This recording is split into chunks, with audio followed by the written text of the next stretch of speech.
گفتگو کرتے ہیں, جانتے ہیں یہاں آنے کا مقصد کیا ہے. جی السلام علیکم.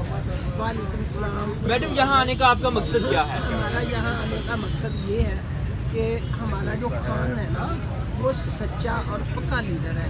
اللہ تعالیٰ کی اس کے اوپر رحمتیں برس رہی ہیں, اس کے اندر روحانیت کے بھری ہوئی ہے. یہ دیکھو دربار چلتے ہیں, جب بزرگ ختم ہو جاتے ہیں مر جاتے ہیں پھر جا کے لنگر چلتے ہیں.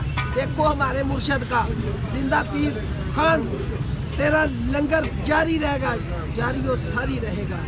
اور ہم یہاں پہ اس لیے آئے ہیں, یہ خان صاحب کو گرفتار کرنا چاہ رہے ہیں, یہ پکڑنا چاہ رہے ہیں. پہلے انہوں نے اوپر سے گرایا خان صاحب کو, پھر انہوں نے گولیاں مروائی خان صاحب کو, اب پھر خان صاحب کو مروانے کے چکر میں ہیں. اب ان کو پتہ چلا کہ ایسے تو ہم نہیں پہنچ سکتے, تو اب اس کو ہم کسی طرح سے اریسٹ کروائیں. اریسٹ کروا کے پھر خان صاحب کی جان لیں.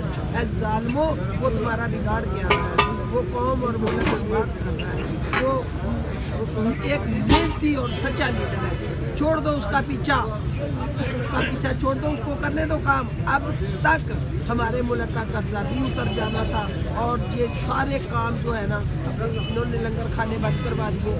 انہوں نے وہ جو غریبوں کے لیے گرین کارڈ تھے وہ بند کروا دیے. وہ جہاں پہ لوگ آ کے ٹھہرتے تھے رات کو, بیچاروں کو پناہ گاہیں بنی ہوئی تھی, وہ انہوں نے بند کروا دی. کیا خان یہ سب کچھ چلا رہا تھا, وہ بھی اسی ملک میں رہ کے چلا رہا تھا, تو تم کیوں نہیں چلا سکتے ہو؟ اب یہ گئے ہیں آئی ایم ایف کے پاس. اچھا کیا آئی ایم ایف, انہوں نے کہا کہ یہ خان اس کو پوری دنیا مانتی ہے. ایسا کوئی لیڈر دنیا میں ہے نہیں. جب تک وہ ہمارے ساتھ سائن نہیں کرے گا ہم آپ کو قرضہ نہیں دیں گے. تم تو بھاگ جاؤ گے ملک چھوڑ کے. لیکن جو کل میٹنگ ہوئی ہے اس کے اندر اہداف جو تھے, اس کی جو شرطیں تھی آئی ایم ایف کی, وہ شہباز شریف صاحب نے مان لی. اس پہ آپ کیا کہیں گے؟ ابھی تک وہ ان کی وہ افواہیں, ابھی تک کوئی کام مکمل ہوا نہیں ہے. جب ہوگا پھر دیکھیں گے کہ شرطیں انہوں نے مانی ہے یا نہیں مانی. آپ 17 سال سے اس پارٹی کے ساتھ منسلک ہیں.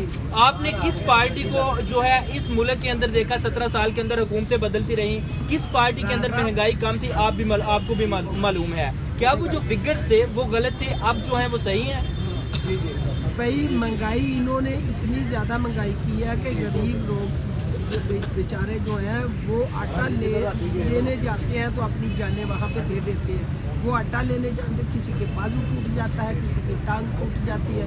بیچارے لوگوں کو انہوں نے کھانے روٹی کے لیے ہی بدلا کے رکھ دیا ہے کہ یہ روٹی سے باہر ہی نہ آئے, یہ آواز ہی نہ اٹھائیں, یہ کوئی بات ہی نہ کر سکے ہمارے خلاف. اور ظالموں, لوگوں غریبوں کے منہ سے کھانا تو نہ چھینو, کھانا تو 2 ٹائم کا ان کو دے دو. اور تم نے کیا دینا ہے ہمارے ملک کو؟ کوئی شک نہیں اس ملک کے اندر مہنگائی ہے, سب کچھ حالات برے ہیں, اس حکومت نے کچھ نہیں کیا. لیکن خان صاحب کو اگر انہوں نے گرفتار کر لیا یا کچھ اس طرح کا مسئلہ ہو جاتا ہے, یا پھر آپ کے 43 ایم این اے جو قومی اسمبلی کے ارکان ہیں ان کے استعفے منظور کر لیے گئے, پھر آپ کے لیے مشکل نہیں پیدا ہو جائے گی بہت بڑی تحریک انصاف کے لیے؟ ہمارے لیے کچھ بھی نہیں ہوگا. ہمارا خان صاحب جو کرتا ہے, یہ جہاں بیٹھ کے پلاننگ کرتے ہیں, ہمارے خان کو پہلے پتہ ہوتا ہے. جو آگے ہونے والا ہوتا ہے وہ غیب سے مدد ملتی ہے.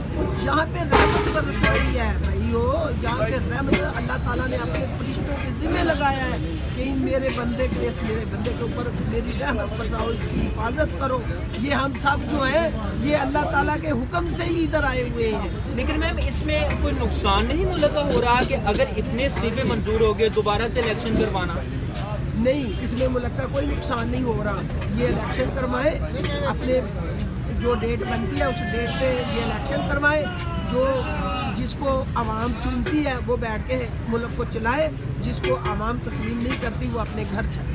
تو آپ کیا چاہتے ہیں کہ جنرل الیکشن ہوں یا صوبائی الیکشن؟ آپ نہیں, ہم چاہتے ہیں کہ پورے ملک کے جو الیکشن ہے وہ ہونے چاہیے. ہمیں وہ الیکشن نہیں چاہیے. آج پہلے